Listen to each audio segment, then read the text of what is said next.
Welcome to Jargon, a podcast bringing clarity to commonly misunderstood business concepts. We're debunking and simplifying the buzzwords and ideas plaguing today's business world and offering a fresh perspective on these topics. Well, hey, Bill, how you doing? Peter, I'm doing great. It's good to talk to you again on this wonderful podcast. We've had a lot of different people rotating in and out lately, and we finally had an opportunity for both of us to sit down and talk about something really important that's going on. Well, yeah, so we've been talking a lot about AI, and rightly so. I mean, we've been doing a lot of AI. And we've been doing a lot of AI work. I mean, every single project we use AI now. It makes us faster. It makes us better. We are helping our clients implement AI strategies and leveraging tools correctly and all that. But one thing that really kind of struck me, and I was wondering if you and I could have a little conversation about this, what are the different approaches for developing an AI strategy than implementing based on that strategy? Yeah, and the reason why I've been thinking about this too, Peter, is we've gotten a lot of requests from random companies kind of popping up on our website, filling out the Contact Us form and asking for an AI strategy.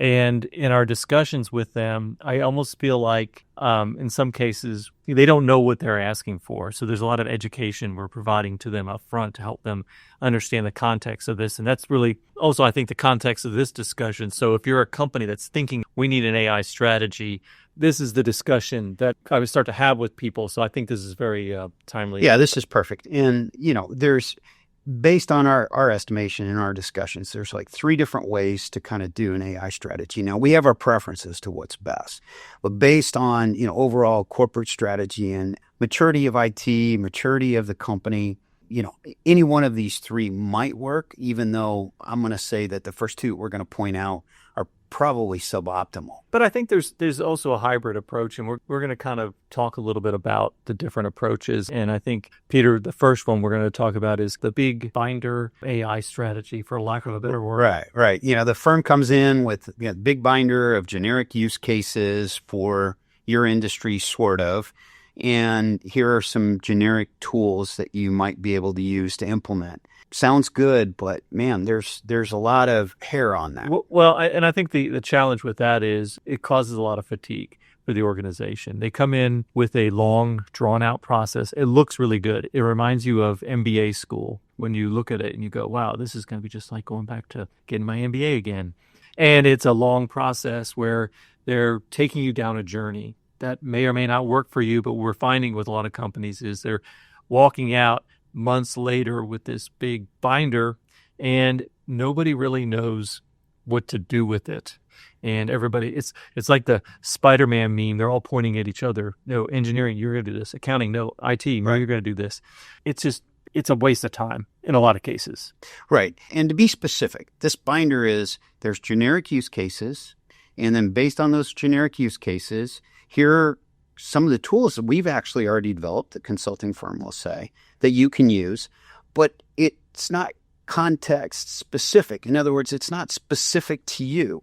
It takes no consideration into what data you have, the quality of the data that's at a company, those kinds of things. So you end up with very generic use cases that may or may not be helpful, and you won't learn that until months down the road, right, Bill? I mean, is that another way of saying what you just said? Yeah, it is, but it may feel like it's specific to you because they take you through a process where they ask you a bunch of questions and they get you to talk. But really what they're doing is they already have in mind what the answer is, and they're walking you back to their generic answer. The problem with that is, number one, it locks you into a tool set or optional tool sets. And what we're finding out in the AI world is, first, don't get locked into a tool set. They move too fast. I think about our AI development efforts that we're doing. We are using multiple LLMs, multiple retrieval generation tools, all the different tool sets we're using, and we're having to apply different ones to different situations. So first red flag is they come in with a pre-built solution. Red flag right there. Be careful. So yeah, that's what we mean by generic. And it may be a big software company. It may be a big firm. They develop some tools. They look good and they show well, but the practicality of getting them to work, and Peter, you harp on this all the time whenever you and I are getting into these AI discussions, you talk about data. They're built upon generic sets of data that assume your data is what? Clean. Yeah. Or, and that you have a good data model, data governance model in place, that people understand who owns what, who's responsible for what, and bottom line, that the data is correct and consistent. And those are two different things when you talk about data, and you need all of that to work well with AI. And I think there's two elements of this when we talk about data. We're talking about your structured data and your unstructured data too, right? I mean, because somebody will say, yeah, the data is clean in my ERP system. Okay, Right. Good. Check that box. But what about the stuff that's around the system, the bolt-on systems or the unstructured data? Is that data organized, clean, in a format that's going to give you the answers you expect? Right. And so, that approach may make the board feel good that the company is moving forward with a strategy, but in the long run, most of that will get thrown away. Yeah, this is a great option for those of you out there who just want the easy answer and have somebody walk you through it and just kind of be the sheep herder, and you're just kind of follow along, and then you give your board. You just need to check the box. This is a great option. Check the box. Check the box. Now, the second approach that we're seeing out there, it sounds very similar to the first. The first, we call it binder generic use case. The big consulting firm, Binders Binder. Yeah. Yeah. The second one is actually a tool first pre-built, like RAG strategy, right? And what that is, hey, you have a lot of contracts. We have a RAG that will inhale contracts and generate all sorts of analysis. Might work well in, insurance companies or legal firms or whatever. But it's really a tool first approach. Sounds great, seems to make things go a lot faster, but you still have the same problem as the first approach. Your data may not be good. Bill, I think you've encountered this at a couple of our clients that have taken this approach. Yeah, and I think we need to be careful when we say this tool-first approach works well for certain types of companies. Like, for example, in the insurance world, okay, big insurance companies, providers out there, tool providers have built something specific for analyzing underwriting policies and that type of thing, okay? Yes, I can take that and slot it into any insurance company that has this data because it's a pretty regulated industry. Everybody has a common model and it's pretty regulated. But when you get outside of unregulated businesses where there's uniqueness, I can build, for example, construction. I can build a pre-built tool for building a building if you're in a construction business, but that building isn't going to work if you're shipbuilding or you're constructing an offshore facility or whatever it might be, or whatever you might be making. Well, it even gets better. I mean, I'll just throw in energy, right? Or E&P, land records. I mean, you think that land records were pretty generic and but there's not. But they're not.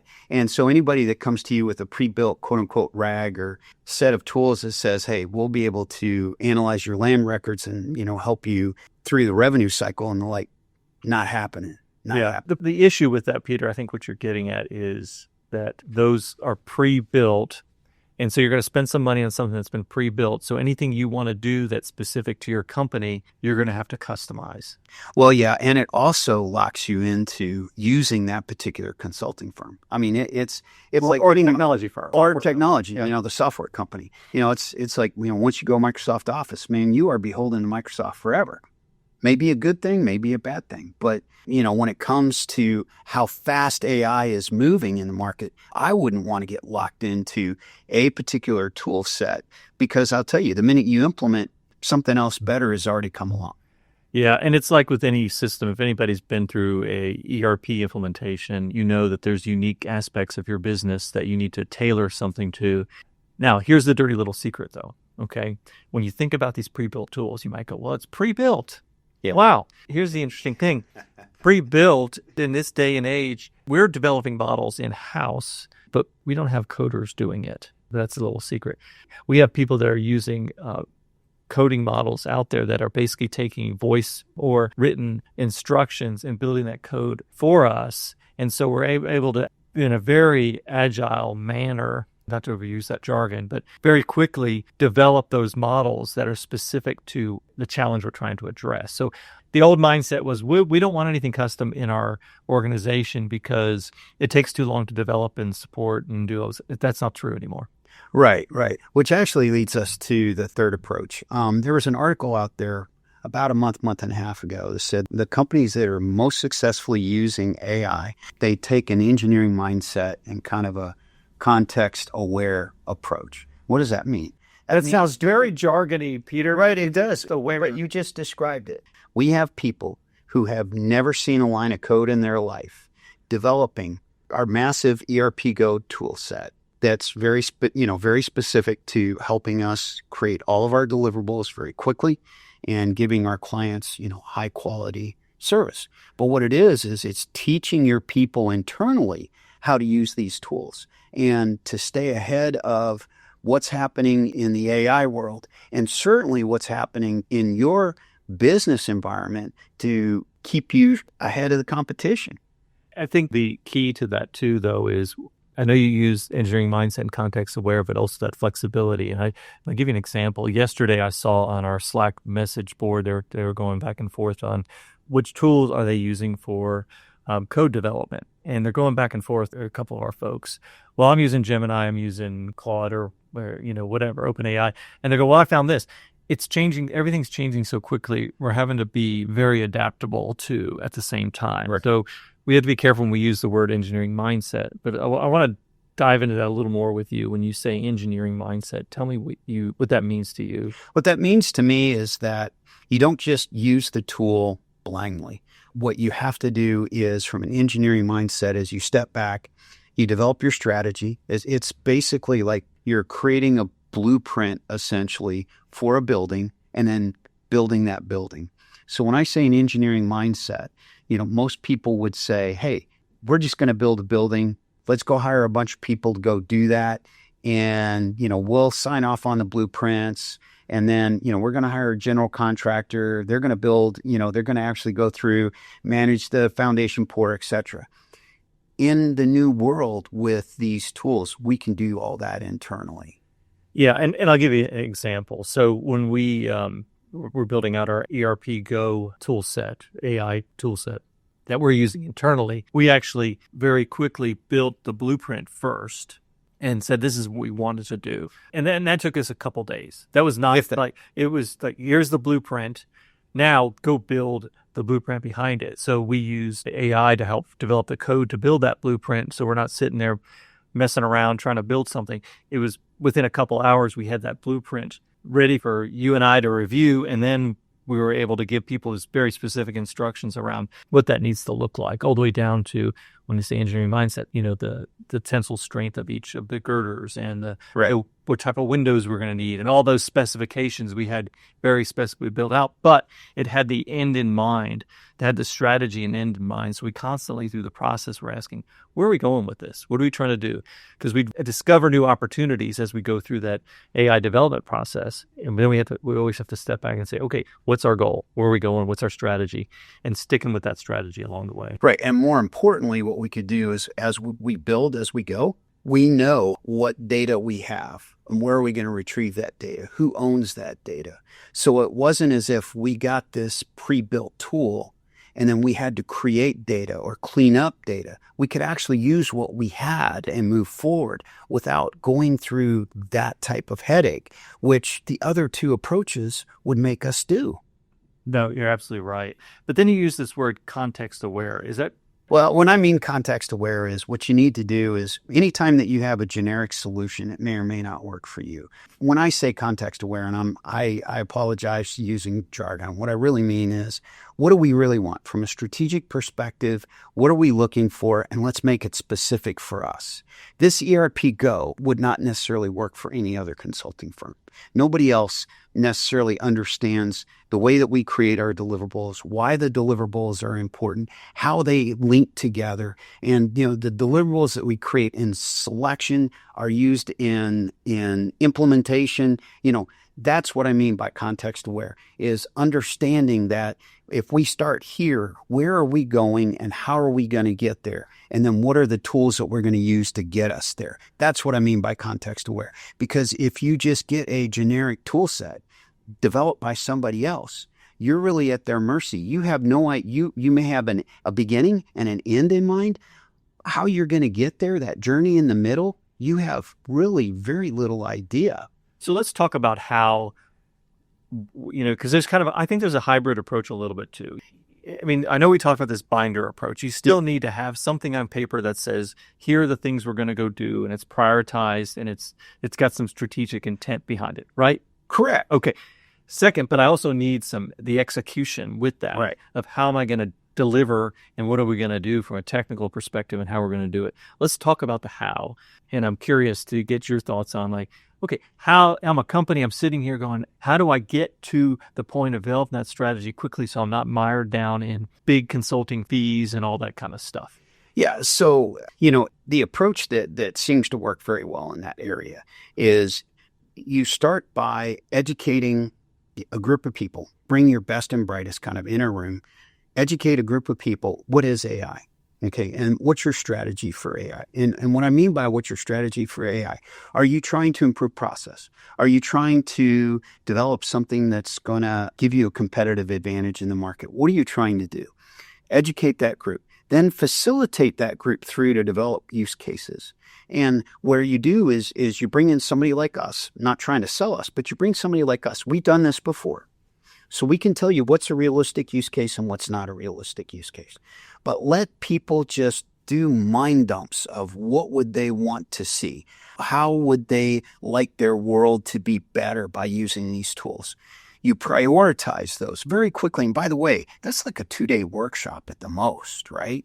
And, you prioritize those. And guess what? They're your use cases. They're not coming out of somebody's binder that you just check off. You've created something that is yours. Sorry. No, it's a good point.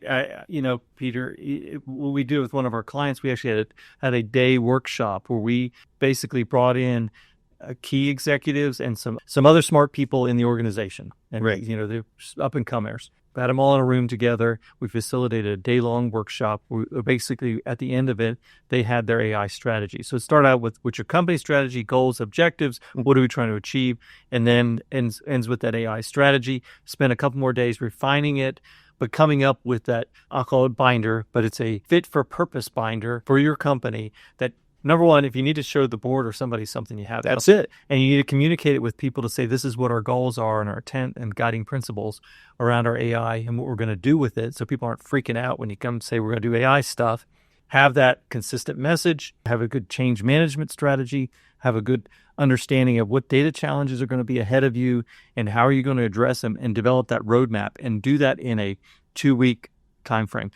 The longer, and this is the other problem we're finding, is organizations are spending a lot of time navel gazing around this stuff. Oh yeah, it's easy to do. And I've seen some companies take several months, just to decide who they're going to hire to do their AI strategy. And just hire us, but hire somebody who's going to come in very quickly, right, help you build out that strategy and select the use cases. And then the next piece of that is then where that engineering mindset steps in and says, okay, we have these high value use cases that are realistic and achievable given our data, our culture, and how we work as a company, that are adaptable to us. Now let's go figure out what tool set, the architecture, and the things we're going to go put behind it. And this is where the hybrid nature may or may not take effect. If a company has a pretty robust IT department, or engineering department. Or engineering, because engineers are real good at this, by the way.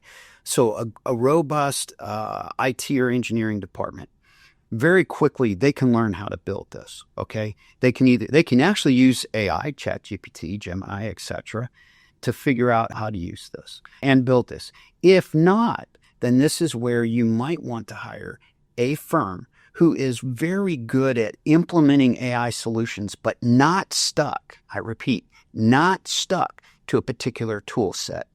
But you have to bring them in with the understanding they're going to teach your people. They're not just going to do it. They're going to teach your people how to do it. And I'll tell you, that is a cost-effective way to do it too. Now, if you're sitting there going, by gosh, we got to get this AI tool out in 2 weeks. Once you pick the solution because there's an urgency behind it, yeah, you might want to bring somebody in to build it. But if you've said, look, we've picked our top 5 use cases we're going to do, and we want to get them done in 3 to 6 months, the speed of being able to pick up this stuff and develop it, assign an internal team who can go do this. If you have good internal project management capabilities, a lot of companies can do this themselves. They don't need to bring in a bunch of people in. The problem we're having right now with AI, things are changing so quickly. Every day, that's a different tool, different approach, and we're learning that every day. Your people can be doing that too. Don't get misconstrued by consulting firms coming in saying, oh, we've been doing this for years. They haven't been doing it for years. These tools are too new. Yeah, they're way too new. I actually had a consulting firm tell me that they were familiar with Meta's LLM and they've been using it for like 7 years. And I scratched my head as I'm not sure it existed 7 years ago. What were you doing with it? Yeah, exactly. And what were you doing with it? But bottom line is that if you take that approach, what you're going to find, no matter which of these 3 approaches that we just shared with you, the minute your people start using AI, they're going to come up with more and better and more realistic use cases. Okay. How do you respond to that? It would be nice to have the ability to build those in-house.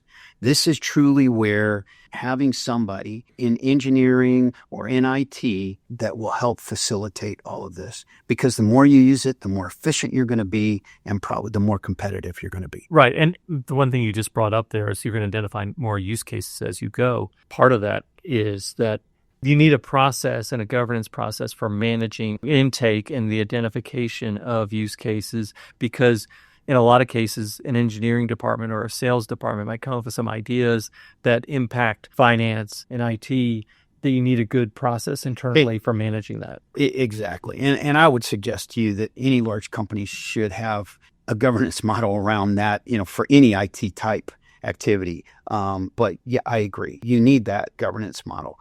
And the last thing that I'm going to just say about these identification of new use cases, this is where the first 2 models that we talk about, where the tools come in, they're very specific and they're very potentially limited. In the first case, they're limited to supporting that generic binder of use cases. In the second case, it's, truly just set around a specific type of solution or a specific use case, very similar. When you get to the third model, the sky's the limit, and that's what you want. This is this is not like I'm implementing a tier 1 ERP and I want to live in the bounds of how do I do my posting.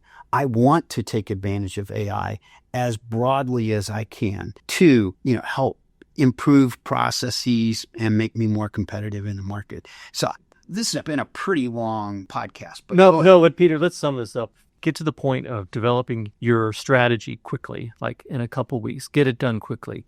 Don't get mired down in that. Get it done right. Get it done quickly with the right people in the room. Then you can build a process for building your AI capabilities in-house. So that's our sum of that and how to go about doing that.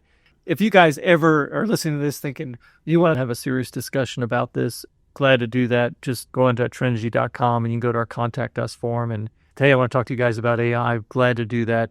This is something we're passionate about. We're having fun with. Our clients are having fun with it. And it's all about using AI the right way and not getting enamored with the wrong things.